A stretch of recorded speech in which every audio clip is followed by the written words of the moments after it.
How did the USSR repress political freedom? Imagine living in a country where your ability to speak your mind or choose your leaders is tightly controlled. That was the reality in the Soviet Union, a socialist state that claimed to build a classless society. But in practice, the government used many strict methods to keep power and silence opposition. The Communist Party held all the political control. Only they decided what was best for the country, and all other political groups were banned.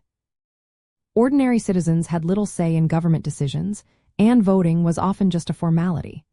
The government created a secret police first called the NKVD, which watched people closely. They listened to conversations, checked mail, and even followed people in their daily lives. If someone was suspected of disloyalty, they could be arrested without a fair trial. The government staged show trials where people, sometimes innocent, were forced to admit to crimes they did not commit.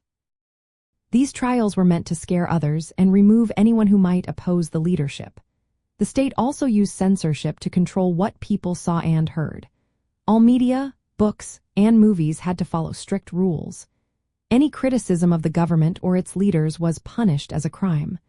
Propaganda was everywhere, especially around leaders like Joseph Stalin, who was glorified as a hero. Schools taught only Marxist-Leninist ideas, and religious groups were suppressed or brought under state control. The government also used forced labor camps called gulags. People accused of being enemies of the state were sent there to work in harsh conditions. Entire ethnic groups, like the Crimean Tatars and Chechens, were deported during World War II because the government suspected them of disloyalty. The economy was fully controlled by the state, which meant jobs, housing, and education depended on loyalty to the party. If you opposed the government, you risked losing everything. The official ideology was Marxist-Leninist, and any deviation was seen as betrayal. Artists, writers, and religious leaders faced strict scrutiny. The government demanded total loyalty, and dissent was punished harshly. From the government's point of view, these measures were necessary to protect the socialist revolution and eliminate enemies. They believed that restricting political freedom was a temporary sacrifice for a better future.